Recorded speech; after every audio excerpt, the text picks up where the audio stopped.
Welcome back. Final stretch of the holiday shopping season this week. Stores are trying to reel in customers any which way. They're using incentives such as free shipping as people are spending less money than they did last year. I want to bring in retail analyst Mary Epner right now. Good to see you, Mary. Thank you. First off, characterize the spending season for us so far. What are you seeing?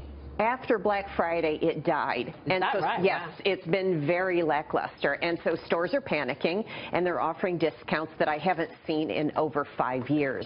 So it's been very challenging, and we're even seeing it at the luxury level, which is unusual. So that's really giving us a broader point about this economy, yes. That sort of 2 steps forward, 1 step back. I mean, even the consumer, who really was the one bright spot out there, because yes. we know businesses have been sitting on cash for years, the consumer is sputtering out.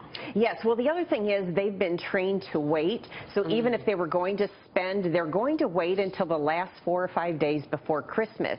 They have a little extra time, and plus they can find discounts online and then take them into stores and say, this is what I can get here. Can you match it? Okay. So there's a lot of price matching, so even at the luxury level. There's deal making going on. Absolutely. Before we get into pop-up shops, let me ask you about that, because you said even luxury is not doing great. No, this season. Is anybody doing well? There are a few places. Well, Amazon, UPS, FedEx. We've seen Coach, Adidas, Puma. So there are some selected places where we're seeing bright spots. Not enough to impact the total, though. Broadly speaking, bifurcated market, but still weak overall. Yes.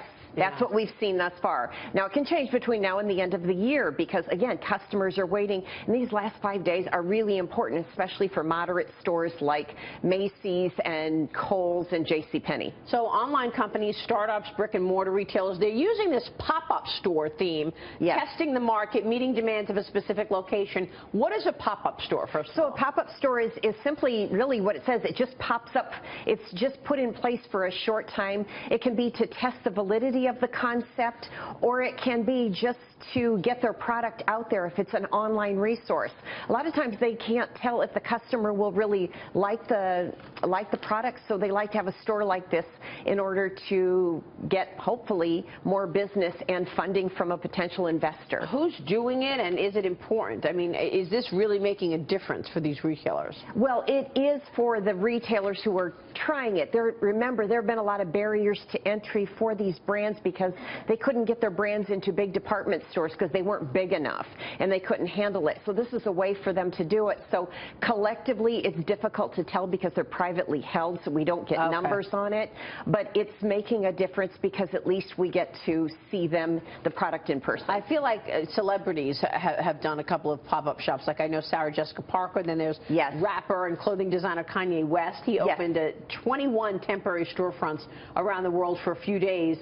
He's actually done it from the U.S. to Australia. Yes. Well, it's not, and everybody else is taking a cue from them. And Kylie Jenner, Gwyneth Paltrow, they've all got pop-up shops. Well, also there are pop-up communities in these cities that have been very affected by a bad economy, and they're taking these open spaces and doing pop-up shops with exercise, entertainment, and education just to get some product out there. And customers are loving the newness, and they're kind of getting weary of the big box stores that don't offer anything new. What's your expectation for 2017 on the retail front? I think we're going to see more companies closing doors. Wow. I think we're going to see some concepts that we've known for a long time close completely. I don't think that we can sustain all the sameness that's out there right now. So I think there's going to be a lot of that, as well as newness coming into the malls because they've been the same for so long. Wow. It doesn't sound like you're expecting any boom to this economy anytime soon. Not anytime soon. Mary, good to see you. Thanks so much. Well, thank you so much. Mary Epner there. Next.